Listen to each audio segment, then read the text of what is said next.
Hello everyone, this is Vandana and welcome to CTET Adda. Start करेंगे आज का सेशन जिसमें हम पढ़ने वाले हैं प्रीवियस ईयर पेपर के बारे में। तो आपको पता ही है कि हम रिसेंट थ्योरी के बेस पे प्रीवियस ईयर पेपर कंप्लीट कर रहे हैं।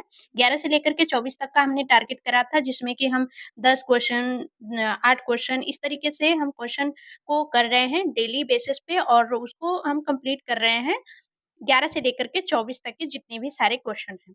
तो स्टार्ट कर लेते हैं फटाफट से। और आपको पता है डेली शाम 4 बजे आपको सेशन प्रोवाइड होगा हमारे चैनल सीटेट अड्डा पे, और सीटेट अड्डा पे आपको फिजिक्स, केमिस्ट्री, बायोलॉजी के कंप्लीट थ्योरी मिलेगी, जो कि आपको सीटेट पेपर 2 में हेल्प करेगी, जो लोग भी साइंस या मैथ उनका सब्जेक्ट है। ठीक? तो स्टार्ट कर लेते हैं। और प्लेलिस्ट बनी हुई है सबकी अलग-अलग, तो वहाँ से प्लेलिस्ट से आप कंप्लीट थ्योरी पढ़ सकते हैं और उसके बाद ही पेपर लगाइए। आपके पास बुक है, ये नहीं कह रही कि आप वीडियो से ही देखिए, लेकिन वीडियो से क्या होता है कि आपको एक्सप्लेनेशन मिल जाती है। हमें क्या होता है कि हम जब भी हार्ड क्वेश्चन हमारे सामने आता है, तो हम उसको छोड़ कर के चले जाते हैं। हमें लर्न करना है, हमें सीखना है कि जो भी हार्ड आ रहा है, तो हमें सीखना है। एक क्या होता है कि आप एक बार सीखेंगे नहीं समझ आएगा, फिर दूसरी बार नहीं समझ में आएगा, तीसरी बार कुछ तो समझ में आएगा, और वही चीज़ होता है कि मतलब एक टाइम के बाद आपको हार्ड चीज़ें भी ईज़ी लगने लगती है। तो स्टार्ट कर लेते हैं फटाफट से। हार्ड क्वेश्चन देख कर के उसको अवॉइड नहीं करना है, उसको फेस करना है, और एक कहते हैं चुनौती के रूप में लेना है, और उसको एक्सेप्ट करके आगे बढ़ना है उससे। तो पहला क्वेश्चन यहाँ पे आपको देखने को मिलेगा कि पादप रोग जो होते हैं, हमने पढ़ा था animal disease and plant disease, उसके बारे में आपका क्वेश्चन दिया हुआ है। दिया है कि निम्नलिखित में से कौन से पादप रोग यानी कि व्याधि बीमारी जीवाणु द्वारा होते हैं। तो जीवाणु द्वारा यानी कि बैक्टीरिया द्वारा आपको बीमारी पूछा गया है कि कौन-सा बैक्टीरिया द्वारा होता है, तो हमने एकदम सीधी लैंग्वेज में पढ़ा था। एनिमल एंड प्लांट डिजीज़ करके आपको सेशन प्रोवाइड होगा बायोलॉजी के टॉपिक में, वहाँ पे आप जाकर के देख सकते हैं कि फंगस से हमने बताया था कि फंगस से गेहूँ में घुन लगना यानी कि गेहूँ का कीट जो होता है, वो फंगस के कारण होता है। और भिंडी की पीत सिरा कर्मीर जो है, ये होता है किसकी वजह से? ये होता है वायरस की वजह से।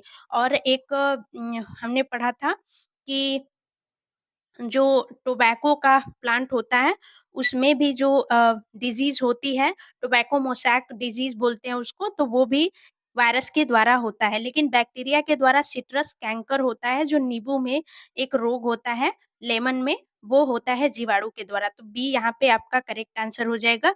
तो बी यहाँ पे ऑप्शन के भी ऑप्शन दिए हुए हैं यहाँ पे, बी, केवल बी यानी कि थर्ड करेक्ट आंसर बनेगा। नेक्स्ट क्वेश्चन पे चलते हैं। नेक्स्ट क्वेश्चन है, नायलॉन पैराशूट के निर्माण में प्रयुक्त होता है, निम्नलिखित में से नायलॉन के कौन से गुणधर्म उसे इस उद्देश्य के लिए उपयुक्त बनाते हैं? तो ये आपका जो हमने रेशम का टॉपिक पढ़ा था, उससे आपका पूछा गया है। तो नायलॉन जो है, सॉरी, ये प्लास्टिक, पॉलीमर एंड प्लास्टिक जो टॉपिक था, उससे ये क्वेश्चन पूछा गया है कि प्लास्टिक कितने टाइप के होते हैं। तो उसमें नायलॉन का हमने ज़िक्र किया था। नायलॉन का यूज़ कहाँ-कहाँ पे करते हैं, तो जो ब्रश आप टूथब्रश जो करते हैं, ठीक है? टूथब्रश जो होता है उसमें जो ब्रश लगा होता है, छोटे-छोटे रेशे होते हैं, वो नायलॉन के बने होते हैं। आप देखेंगे वो बहुत ही स्मूथ होते हैं, लेकिन एकदम लचीले होते हैं, मजबूत होते हैं। तो उनके इस उद्देश्य के लिए उपयुक्त बनाते हैं, तो उनका गुणधर्म हमें बताना है कि कौन-सा गुणधर्म नायलॉन का होता है। तो यह हल्का होता है। ब्रश क्या हार्ड थोड़ी होता है कि आपको उठाने में बहुत वज़न लगता है, नहीं लगता। तो ये हल्का होता है, मजबूत होता है।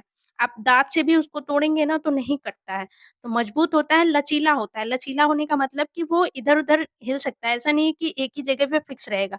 तो लचीला होता है, ये तीनों आपके करेक्ट आंसर हैं। अग्निरोधी, क्या आप ब्रश को आगे में डालेंगे तो वो नहीं जलेगा? तो वो जलेगा। चमकदार, चमकदार ज़रूरी नहीं है कि चमकदार हो, बहुत चमकदार भी नहीं होता कि एकदम आँख ही चमक जाए। तो सिलवट मुक्त, तो ये सभी उसका गुण नहीं है। ये क्या है? हल्का होता है, मजबूत होता है, लचीला होता है, तो एबीसी इसके कैरेक्टर हैं। अब देखते हैं ऑप्शन पे एबीसी कहाँ है, तो फर्स्ट ही आपका करेक्ट आंसर हो जाएगा एबीसी। नेक्स्ट क्वेश्चन पे चलते हैं। नेक्स्ट क्वेश्चन है, पहचानिए कि कौन-सा भोज्य परिरक्षक नहीं है। भोज्य परिरक्षक का मतलब कि ऐसे सब्सटेंस जो कि भोजन में डालने पर क्या होते हैं, उसकी रक्षा करते हैं, मतलब उसमें माइक्रो ऑर्गेनिज़्म जो सूक्ष्म जीव होते हैं उनको मतलब अवॉइड करते हैं, उनको वहाँ से भोजन पे जाने से रोकते हैं। तो वो कौन-कौन से परिरक्षक होते हैं? जनरली हम घरों में यूज़ करते हैं ऑयल, ठीक? नमक का यूज़ करते हैं, सॉल्ट का यूज़ करते हैं, सिरका का यूज़ करते हैं।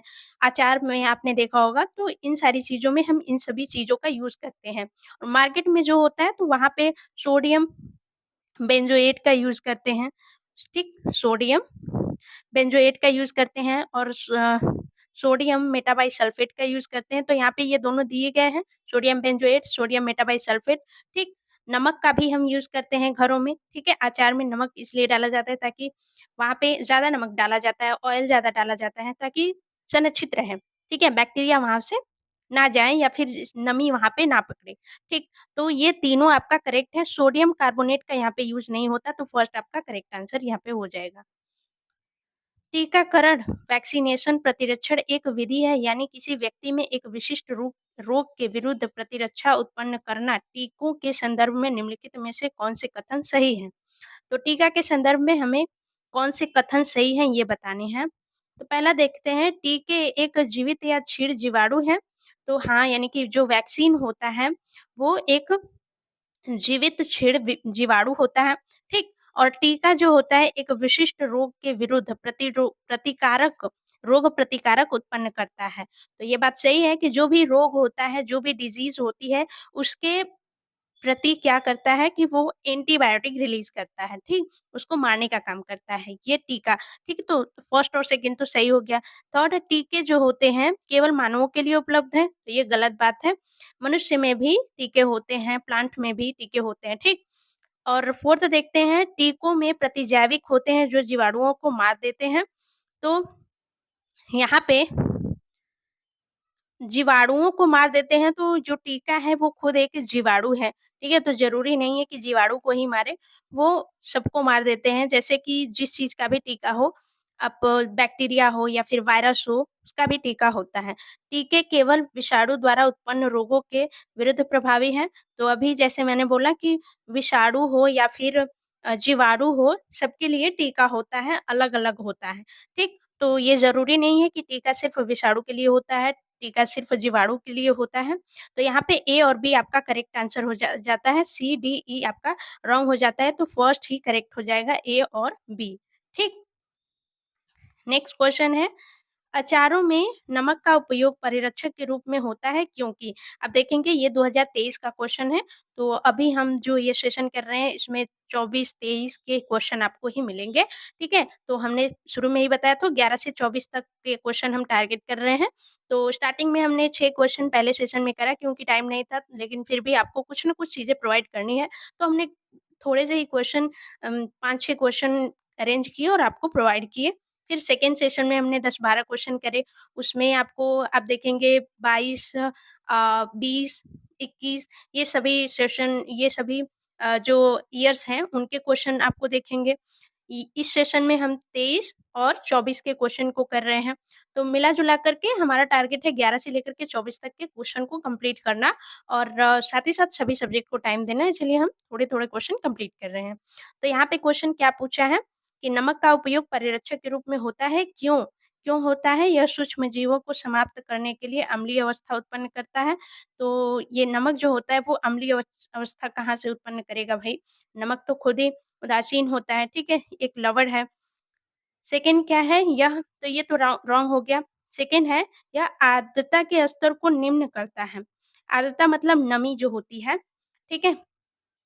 नमी जो नमक डाला जाता है वो नमी को जैसे नमी जब बढ़ जाती है तो उसको कम करता है, जिसमें सूक्ष्म जीवों की वृद्धि में समंदन होता है। तो जो सूक्ष्म जीव जो वृद्धि करते हैं उनमें कमी करने का काम करता है। जब आर्द्रता को कम करेगा यानी कि नमी को कम करेगा तो उसमें सूक्ष्म जीव कम आएँगे। तो ये सही बात है। सेकंड आपका करेक्ट आंसर हो जाएगा। थर्ड देख लेते हैं, यह वायु का अवरोध उत्पन्न करता है जिसे सूक्ष्मजीवी प्रवेश नहीं क्या ज़रूरी है नमक के डब्बे में क्या वायु प्रवेश नहीं करती? करती है। इसमें ऐसे रसायन होते हैं जो सूक्ष्मजीवों को समाप्त कर देते हैं। तो समाप्त नहीं करता, ये कम करता है, उनकी वृद्धि को कम करता है। तो सेकंड करेक्ट आंसर हो जाएगा, ठीक? नेक्स्ट क्वेश्चन देख लेते हैं। जीवाणुओं के संदर्भ में निम्नलिखित में से कौन से कथन सत्य हैं?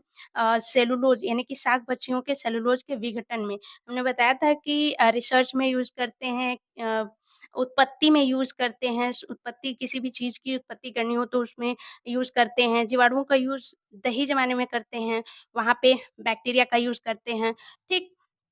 इन सब चीज़ों में मानव के पाचन प्रक्रिया में मदद करते हैं, ठीक है? ये प्रतिजीवाणु यानी कि एंटीबायोटिक बनाने में भी यूज़ होता है बैक्टीरिया। लेकिन जो केक होता है, केक और अल्कोहल ये यीस्ट यानी कि आपका फंजाई यानी कि फंगस जो होता है उसका यूज़ करके ये बनाते हैं। और तो यहाँ पे डी और ई रॉन्ग हो जाएगा, आपका ए, बी, सी और एफ करेक्ट हो जाएगा। तो ए, बी, सी, एफ कहाँ पे है? सेकंड में है, तो सेकंड आपका करेक्ट आंसर हो जाएगा। नेक्स्ट क्वेश्चन पे चलते हैं, नेक्स्ट क्वेश्चन है, निम्नलिखित में से सही कथनों को पहचानिए। तो सही कथन हमें पहचानना है, पहला देख लेते हैं, लोहे का संक्षारण एक रासायनिक एवं अनुत्क्रमणीय परिवर्तन होता है, तो सही बात है, रासायनिक परिवर्तन वही होता है जिसमें नया सब्सटेंस बनता है और वो अनुत्क्रमणीय होता है मतलब उसे वापस से फिर से नहीं बना सकते। तो ये तो सही है, सेकंड है बर्फ का पिघलना एक रासायनिक एवं उत्क्रमणीय परिवर्तन है, तो ये उत्क्रमणीय तो है लेकिन रासायनिक नहीं है, कौन-सा है? भौतिक परिवर्तन है क्योंकि बर्फ पिघलता है तो फिर वापस से बर्फ बना सकते हैं। नेक्स्ट क्वेश्चन है काँच के टुकड़े को कई टुकड़ों में तोड़ना एक भौतिक एवं अनुत्क्रमणीय परिवर्तन है। तो काँच के टुकड़े भौतिक परिवर्तन क्या होता है? जो कि उत्क्रमणीय हो मतलब उससे नया सब्सटेंस ना बनता हो। लेकिन काँच के टुकड़े टूटने पे वो नया सब्सटेंस नहीं बन रहा, वो टुकड़े ही रहेंगे, काँच के टुकड़े ही रहेंगे, वो नया सब्सटेंस नहीं बनाता। तो हमें ये ध्यान रखना है कि भौतिक परिवर्तन और रासायनिक परिवर्तन क्या होता है, वो सेशन हमने कराया हुआ है, वहाँ से आप देख सकते हैं, आसानी से आप समझ सकते हैं फिज़िकल जो चेंज होता है उससे नया सब्सटेंस बनता है, वो उत्क्रमणीय होता है। तो यहाँ पे कोई नया सब्सटेंस नहीं बन रहा है, तो ये भौतिक परिवर्तन नहीं होगा, ठीक? तो यहाँ पे ए आपका करेक्ट आंसर हो जाएगा, तो फर्स्ट पे चलेंगे, फर्स्ट केवल ए आपका राइट आंसर बनेगा। नेक्स्ट क्वेश्चन है और लास्ट क्वेश्चन है, इसके बाद हम नए टॉपिक पे चलेंगे। नेक्स्ट क्वेश्चन क्या है? फसलों के 2 प्रतिमान ज्ञात हो सकते हैं जो फसलें जून के आस-पास बोई जाती हैं और सितंबर एवं अक्टूबर के महीने के दौरान काटी जाती हैं, वे फर्स्ट फसलें कहलाती हैं। फर्स्ट पे यहाँ पे रखेंगे कि क्या कहलाती हैं, इन फसलों के 2 उदाहरण हैं। तो हमने देखा था कि फसलें 2 प्रकार की होती हैं, एक खरीफ की फसल, एक रबी की फसल। खरीफ की जो फसल होती है वो उसे ज़्यादा पानी की आवश्यकता होती है, रबी की फसल के लिए कम पानी की आवश्यकता होती है। वो खरीफ और रबी किस वर्ड से आया है तो हमने सेशन में डिस्कस करा हुआ है, सेशन को जाइए देखिए। तो यहाँ पे फर्स्ट फसलें जो कि आपको जून के आस-पास में बोई जाती हैं, तो वो खरीफ की फसलें होती हैं। तो पहले ही रबी की फसलें तो काट देंगे। तो जून के आस-पास बोई जाती हैं खरीफ की फसलें और खरीफ की फसलों में गेहूँ नहीं होता, ठीक? तो थर्ड ही आपका करेक्ट आंसर हो जाएगा। खरीफ की फसलों में धान एग्ज़ाम्पल के रूप में आएगा, तो यहाँ पे मक्का, सोयाबीन इसको हमने ट्रिक के रूप में याद करा था। तो जाइए उस सेशन को देखिए और सभी क्वेश्चन आपके क्लियर हो जाएँगे। मिलते हैं नेक्स्ट वीडियो में, आज के लिए रहने देते हैं। Bye bye, take care. Comment करके फीडबैक ज़रूर दीजिएगा। Thanks for watching.